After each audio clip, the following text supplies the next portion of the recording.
The Galactic Concord was a union of over 300 intelligent species. It was built on peace, law, and shared knowledge.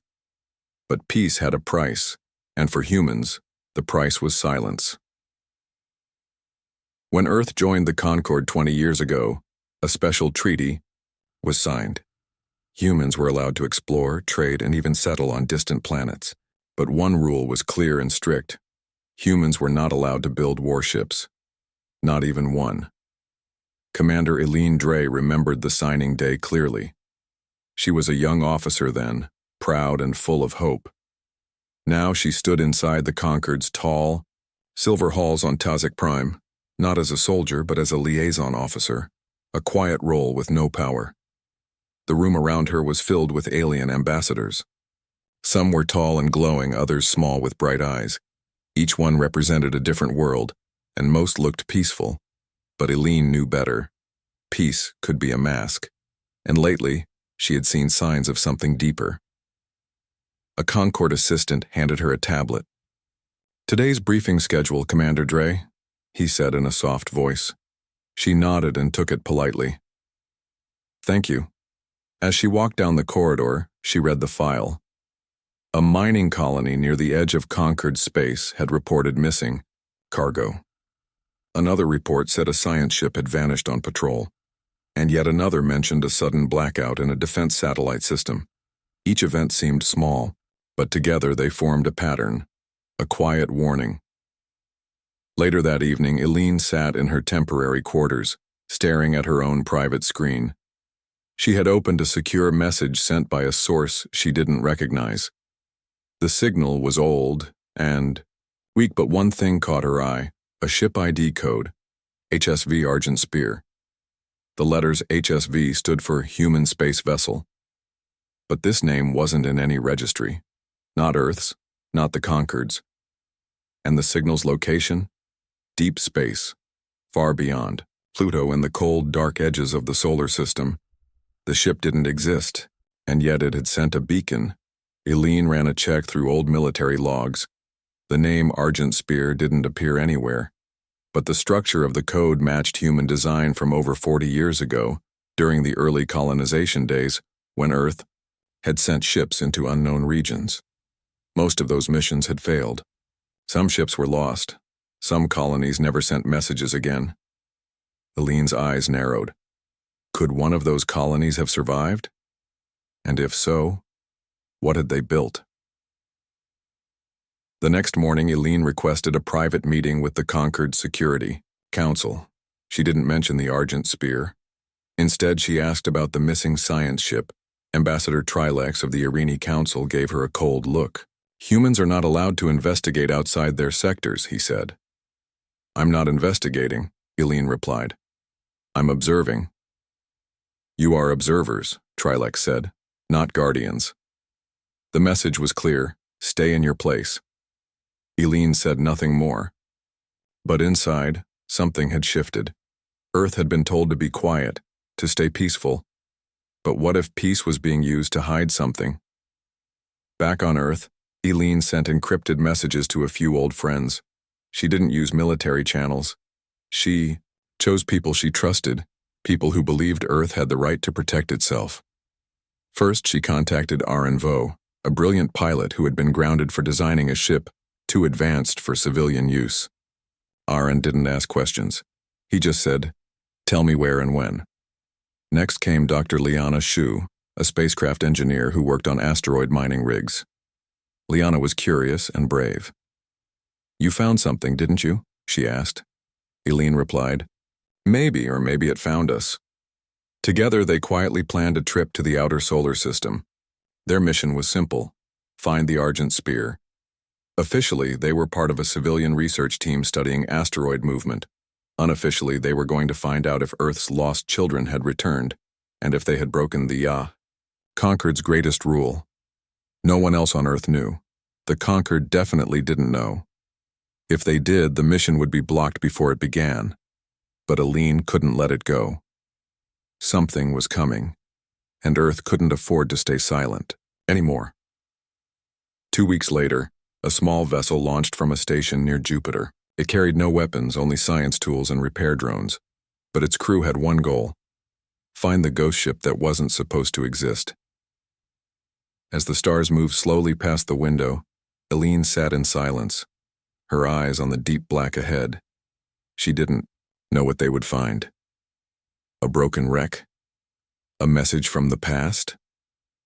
A colony forgotten by history, or something new? Something that could change Earth's place in the galaxy. Eileen closed her eyes for a moment and whispered to herself, "We weren't allowed to build warships.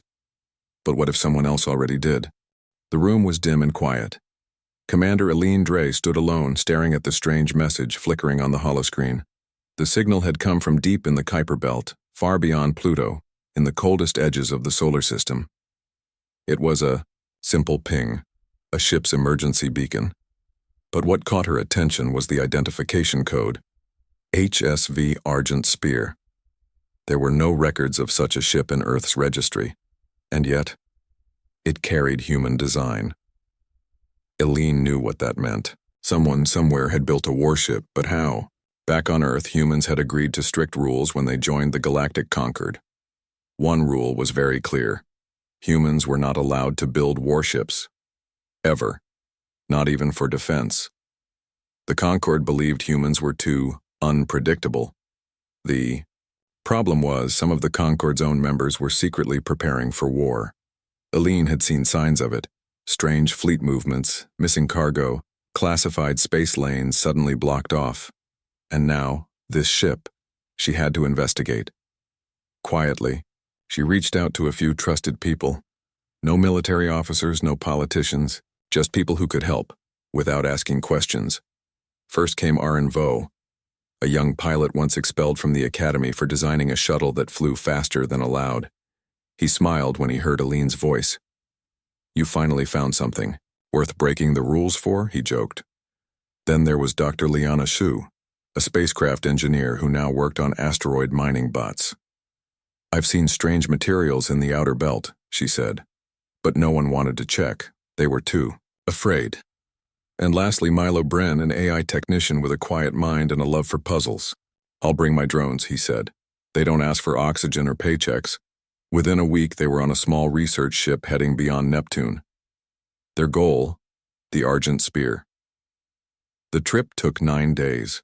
The space around them grew darker, colder, quieter. Even sunlight felt weak.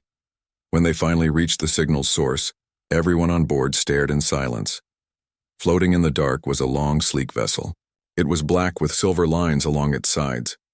No lights, no signs of life. But it was beautiful, sharp and smooth, like it had been carved by thought, not hands. "It's human," Liana whispered, "but not built on Earth." They pulled in, close. No defense systems came online, no movement. The ship was asleep. Eileen led the entry team. The airlock opened with a slow hiss. Inside, the ship was cold but intact. Lights flickered softly as if waking from a dream. They passed through corridors lined with alloy walls and smooth, touch-based panels. The layout was nothing like Earth. Ships more fluid, less boxy. In the command center, Milo found the core. "It's a hybrid," he said. "Part Earth code, part something else. This system learned how to build itself, and it's been waiting." "Waiting for what?" Eileen asked. Milo looked at her, serious now. "Us." Over the next few days they worked quietly, carefully. The Argent Spear systems were still functional. Liana figured out how to reactivate power without triggering any hidden systems. Milo patched the AI. Aaron cleaned the flight controls and updated the navigation logs. They learned the ship had come from a human colony, lost long ago during Earth's early attempts to settle the stars. It was called Halcyon Reach, and it had never stopped surviving.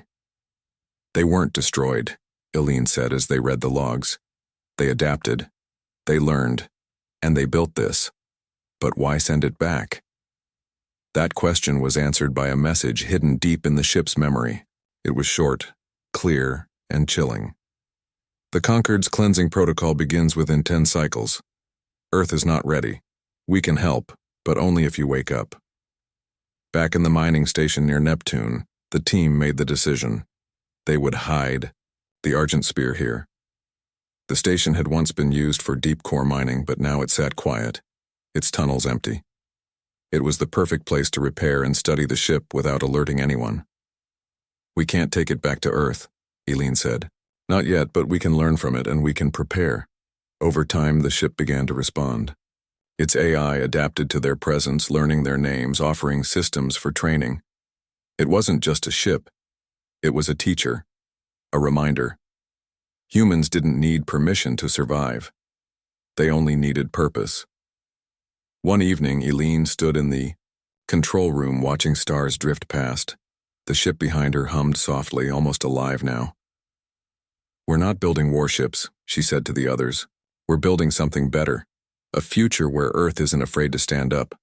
Aaron laughed gently. With a ghost ship from a forgotten colony? Exactly, Eileen said. Because ghosts don't follow rules. They remind us of who we were and who we could be. Above them, the Argent Spear lit up fully for the first time, its silver lines glowing, its engines humming, its AI fully awake. The stars no longer felt so far away. The Argent Spear floated quietly inside the old mining station. The team had been working for weeks, but there was still so much to understand. Every day, the ship revealed something new, hidden files, forgotten technology, and tools that looked nothing like Earth's designs. Commander Eileen Dre stood beside the central console, looking at a hologram of a gas giant. Rings spun around it like a slow-moving dance. This planet called Safarian was deep in uncharted space. It's where the message points, Milo said. The coordinates were buried in the ship's star logs. Another colony? Eileen asked. Milo nodded. Maybe. Or a place where someone's watching us. They didn't tell anyone on Earth. The Conquered was already suspicious of any human activity outside approved zones. One wrong move could bring unwanted attention, and right now, secrecy was their best protection. The team prepared quietly. They refueled the Argent Spear using solar-charged tanks and repaired its old engines. It still flew like it had memory in its wings, smooth, fast, silent. Arenvo smiled every time he took the controls. This ship knows how to fly, he often said. I just have to think and it responds. Soon, they were ready to leave. The journey to Safarian took 6 days. The planet was huge, striped in gold, blue, and purple clouds. But what interested them wasn't the planet itself. It was the ring system, where thousands of small objects orbited like floating puzzle pieces. Among them, the sensors picked up something strange. A station hidden inside an icy moon. From the outside, it looked like a rock. But as they moved closer, panels unfolded, revealing lights, hangar bays, and shields that shimmered like glass in starlight. This isn't abandoned, Liana said, eyes wide.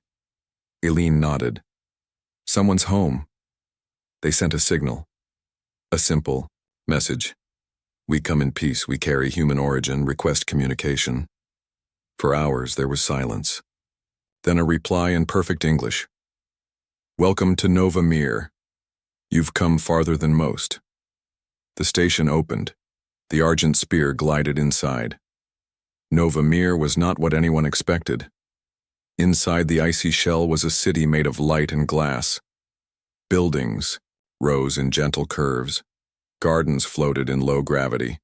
People moved calmly, wearing simple suits with glowing seams. And they were all human. One of them approached the team.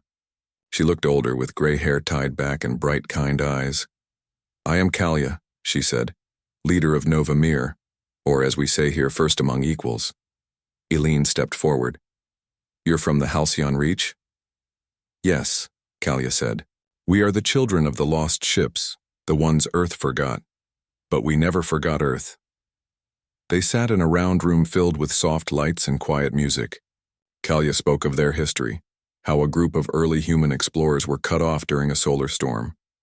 They settled here, learned to survive, and decided not to return. Instead, they watched. We knew about the Conquered, Kalia said. We knew they would limit Earth. It was their pattern, contain and control. But why stay hidden? Eileen asked. Because we knew humanity would eventually question the rules, Kalia replied. And when that time came, you'd need help. Eileen looked around. So you've built ships? Yes, Kalia said. But not warships, defensive vessels, explorers, research craft that can protect life without destroying it. Eileen explained what was happening in the Concord, about the treaty, about how some Concord members were secretly building fleets breaking the rules they enforced on Earth. The Concord is changing, Eileen said. They fear what humans might become. They don't fear your strength, Kalia said softly. They fear your creativity. Everyone fell silent. You think differently, Kalia continued. You solve problems with emotion, not just logic. You unite under pressure. That's why they watch you so closely. They fear you might lead others. Eileen understood now. It wasn't about weapons. It was about potential. Later, Kalia took them to a hangar where sleek ships stood in silence. They were shaped like wings, with soft blue engines and shield pods. These are not for war, she said. They are for survival, for rescue, for peace with strength. She offered Eileen a gift, a small cube made of crystal and metal. This is cloaking tech, Kalia said. It hides your signals, reshapes your ship's signature, and protects you from scans. It does not attack, but it helps you avoid danger. Eileen accepted it with quiet gratitude. Before they left, Kalia gave them one last piece of advice. Watch the Concord carefully, she said. Some within it want balance, others want control. Find the ones who still believe in peace. And, if we fail? Aaron asked. Then we'll be ready, Kalia said. But I believe you won't. The Argent Spear left Nova Mir silently. The team felt different now. They weren't alone. There were others like them, humans who still believed in building a better path, and now they had allies. Back at the mining station, Milo began installing the cloaking tech. It worked even better than expected. The station became invisible to long-range scans. The ship became harder to track. They were no longer just hiding. They were watching. Eileen stood on the deck of the Argent Spear and looked out at the stars. Somewhere out, their conquered ships were moving quietly, secretly, but now Earth wasn't blind anymore. A strange silence fell over Earth. Satellites stopped working. Communication signals were weak or scrambled. At first, people thought it was a solar flare, but the timing was too perfect. The shutdown affected only Earth's systems. No other planet, no other station. Commander Eileen Dre stood inside the Argent Spear watching the monitors. She and her team had returned to the secret mining station near Neptune, where they kept the ship hidden. It's not natural, Milo said, scanning data. The disruption came from the moon. A signal, hidden inside one of our own arrays. Liana added, This isn't sabotage. It's control. Someone inside the Concord switched it on. Eileen stared at the screen. They've activated the override. Long ago, when Earth joined the Galactic Concord, the leaders agreed to install communication relays on the moon. They were told it was for safety, a backup network just in case Earth lost contact. Now that same system had turned into a cage. News reports reached them slowly, through underground channels. Earth was being accused of unstable digital behavior. Concord ambassadors claimed humans had launched aggressive code, whatever that meant, and so sanctions began. Concord trading ships left orbit, embassy programs shut down. Earth was alone, but not blind. Thanks to Nova Mir's cloaking tech, Eileen and her team had quietly retuned Earth's old satellites before the shutdown. They could still see what others could not. Milo pointed at the screen. There are Concord ships moving near Mars. No announcements. No flags. Show me their path, Eileen said. Lines appeared. Multiple ships. Not warships, but large enough to carry heavy equipment. Perhaps even soldiers. Their path curved gently, like they were waiting for something. They're getting ready, Eileen whispered. They want Earth to panic. Back on the surface, Earth's leaders were confused. Some believed the Concorde would never attack. Others wanted to surrender control just to stop the fear. Protests filled the cities. People asked why Earth had never built its own fleet. But they couldn't tell the truth. Not yet. The Concorde still controlled the skies. Until now, Eileen made a quiet call to someone she trusted, Dr. Era Mendez, a space engineer who worked on old cargo ships. Era had designed many of Earth's civilian crafts, big, slow transports meant for farming colonies. "We need your help," Eileen said. "We're not building warships, just stronger ships." Era listened, then she smiled. "Finally, I've been waiting." In secret, Eileen's team activated Project Horizon, a quiet program hidden inside the mining station's old systems. It had been designed for asteroid defense long ago, then forgotten. Using its blueprints, they began retrofitting civilian ships, cargo carriers, transport shuttles, and orbital cranes. They gave them shield layers, stronger engines, and directional sensors. Nothing that could attack, but enough to protect and survive. Each ship had a name: Hope Runner, Dust Flower, Evening Ray. Ships made for peace, but ready to stand. Meanwhile, Aaron Vo trained a new group of pilots. Most had never flown anything beyond atmosphere, but they learned fast. "These aren't fighters," he told them. "They're lifeboats, but lifeboats can turn the tide if they're in the right place." Liana managed energy systems. She built portable shield pods and helped install smart modules that could repair themselves. Milo worked with Era to develop counter signals, ways to confuse the Concorde's trackers without firing a single shot. They weren't building an army. They were building a shield. Then something unexpected happened. A small ship arrived near Neptune. It didn't hide. It didn't threaten. It simply waited. Eileen approached carefully in the Argent Spear. Inside the ship was a man, not human, but Vakari, a species known for their deep logic and quiet culture. His name was Teluan. "I am not here on behalf of the Conquered," he said. "I am here because I believe the truth matters." Eileen invited him aboard. In the quiet meeting room of the Argent Spear, Teluan spoke clearly.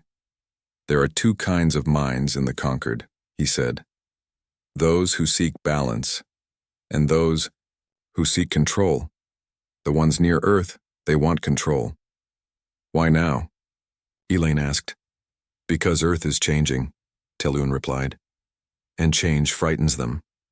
He handed her a data crystal. "This has proof. Meetings, orders, ship movements. Show your people. Let them see that the Conquered has already broken the treaty." That night, Eileen made a decision. Using the Argent Spear's advanced relay, she broadcast a clear signal to Earth and its colonies. A peaceful message, a call for truth. On screens across the planet, her face appeared. "My name is Commander Eileen Dre. For years, we were told not to build, not to explore, not to prepare. But some Concorde leaders have broken their own rules. They placed hidden systems on our moon. They shut down our signals. They surrounded our skies. This is not peace, this is fear." She paused, then added, "We do not rise to fight. We rise to endure. We rise to protect, and we are not alone." Behind her, the Argent Spear glowed softly, a symbol of quiet strength. Reactions were mixed.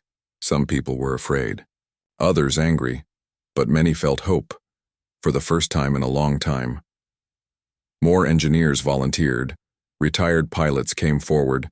Small Earth colonies sent messages of support, and far out in space, Nova Mir sent a reply. "The colony ships are coming, not to run, to stand."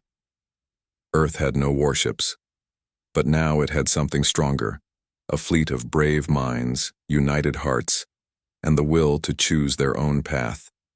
For the first time in a long time, Earth didn't look up in fear. It looked up and said, "We are still here." The stars over Earth seemed quieter now, but the silence was not peaceful. It was the silence before something big, something unknown. Inside the hidden mining station near Neptune, Commander Eileen Dre sat at the command table with her team. The air felt tense but focused. They had come a long way. Earth had spoken the truth to the galaxy. But truth, Eileen knew, was only the beginning. Now they waited to see who would listen and who would not. Milo stared at a hologram of space. Traffic. 2 more Concord ships just changed course. They were heading towards Saturn. Now they're orbiting near Jupiter. They're watching Earth from a distance. Any announcements? Eileen asked. None. They say they're just observing. But those ships aren't science vessels, Liana added. They don't have weapons on the outside. But their cargo holds are sealed. Too big for supplies, too small for peace. Aaron, sitting nearby, said, They're waiting for a reason to move. Eileen nodded. Then we won't give them one. That evening, another message came. This time from deep space. Not from Earth, not from Nova Mir. It was an invitation. A quiet voice translated from an alien language spoke only one line. The hidden accord meets. If Earth seeks understanding, send a ship. Come alone. There were no coordinates at first. Then slowly a location appeared. A small moon near a dying star far outside Concord space. Is it a trap? Aaron asked. Maybe, Eileen said. But if it's not, it might be our only chance. They prepared the Argent Spear for the journey. Its cloaking system would hide them. Its engines, upgraded with Nova Mir tech, would get them there fast. The ship was still quiet, sleek, and full of secrets. Just like the meeting they were going to, Eileen went alone.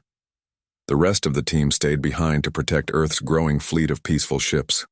The journey to the dying star took 3 days. The system around it was strange. No planets, only drifting rocks and cold silence. But near one of the larger rocks was a hidden platform, shaped like a spiral shell. It looked old, yet alive. The Argent Spear landed slowly. Eileen stepped out, wearing a simple uniform and carrying no weapons. Inside the shell-like structure, she found 5 beings already waiting. Each from a different species, each with calm, thoughtful eyes. They introduced themselves only by their roles: the mediator, the archivist, the listener, the speaker, and the watcher. The mediator turned toward her. Welcome, human. You have done what few others dared. You told the truth, Eileen said softly. And now we carry the risk. The meeting lasted for hours.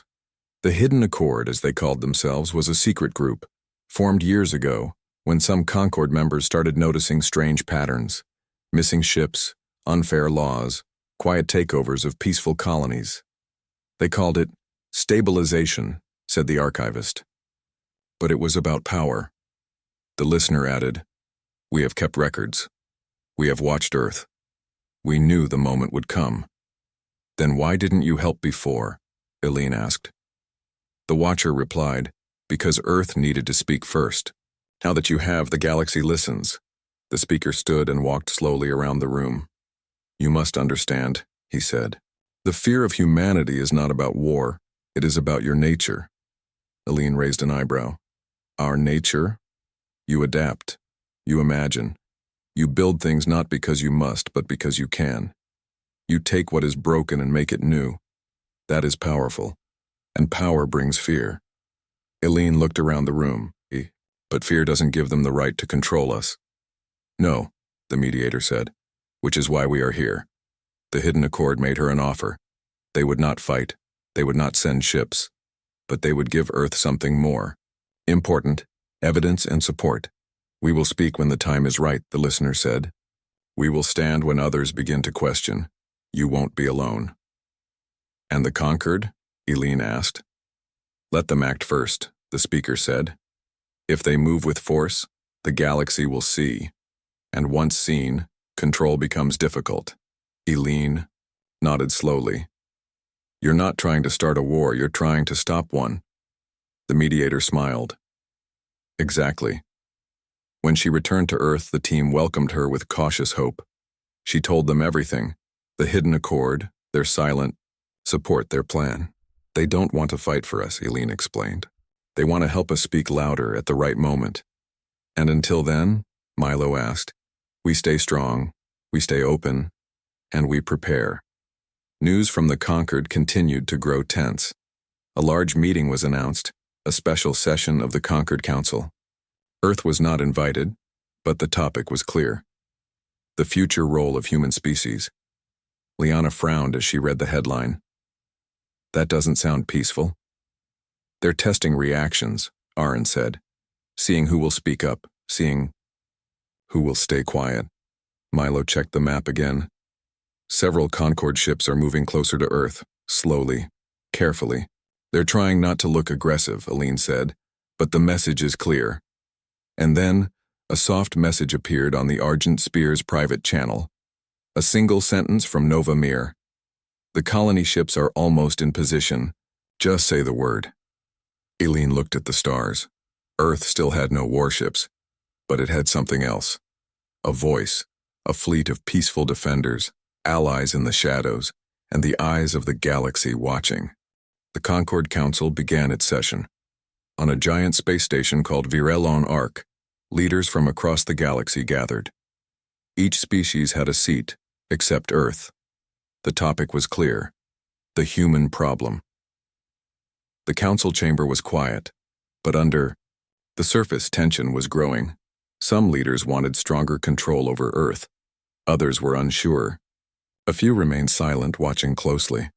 Far away on Earth's side of the galaxy, Commander Elaine Dre stood inside the Argent Spear, watching it all unfold on a delayed news stream. They didn't even invite a single human, Aaron said, frowning. They don't want to listen, Milo added. They want to decide. Elaine didn't speak. She stared at the stars. They will listen, she said at last. They just don't know it yet. At the secret mining station near Neptune, everything was ready. The ships Earth had built, the peaceful ones, were now floating in quiet formation. Cargo carriers, science vessels, colony transports, each one strengthened with better shields, better sensors, and better hope. They were not warships. They were symbols, and now they would be seen. A single signal was sent out across the galaxy. It came from Earth's orbit and from the Argent Spear itself. The message was simple, calm, and clear. We are the people of Earth. We were told not to build warships, so we built peace instead. We did not arm ourselves to attack. We prepared to survive. And now we stand, not to fight, but to be heard. Attached to the message was a live broadcast, a full view of Earth's peaceful fleet, shining in space like a constellation, and behind them, more ships appeared. Nova Mir, Halcyon, Reach, other lost human colonies. They came in slowly with lights glowing, sending no weapons online, just presence. And then, even more surprising, ships from other species appeared. Small, silent vessels, no flags, no banners, but each one a signal. The Hidden Accord had answered. The reaction across the galaxy was fast. On many planets, people watched in silence. On others, they cheered. News networks played the message over and over. People began to ask questions. Why was Earth treated differently? Why were they not allowed to protect themselves? Why were the ones breaking the rules and still in power? Inside the Conquered Council chamber, things grew tense. Some leaders stood to speak out. Some called for calm, but others, ones who had planned to tighten control, went quiet. Their plan was falling apart under the weight of public truth. Back. On Earth, Eileen received a message from the Vakari named Teluan, the one who had once warned her.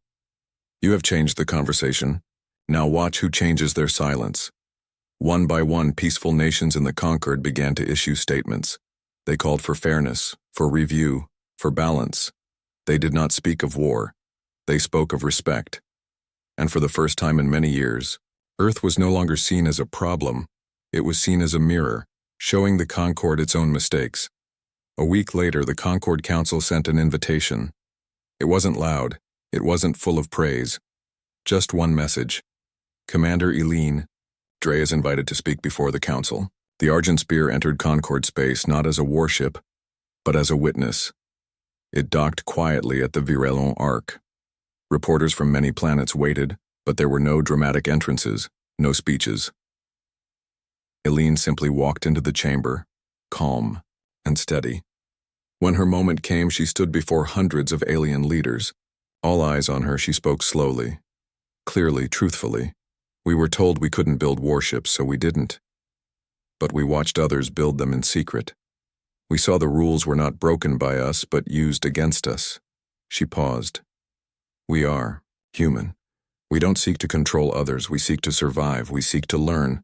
And we seek to stand when it matters. Her voice stayed soft. We are not here to ask for power. We are here to ask for fairness. If peace is your true goal, then we belong in it. There was silence. And then, one by one, voices began to agree. In the weeks that followed, everything changed. The Conquered didn't collapse. It didn't fall apart, but it evolved. Earth was no longer under special restriction. Its fleet was recognized as peaceful and necessary. Hidden programs in other species were slowly exposed. Quiet discussions began about real balance, not just control. The hidden accord revealed itself publicly, asking for openness and reform. Many species joined them, and through it all, Earth remained calm. It did not take revenge. It did not build new weapons. It helped rebuild trust. 1 year later, a new kind of ship launched from Earth. It was called Unity's Edge. Its crew included humans, Vakari, and 4 other species.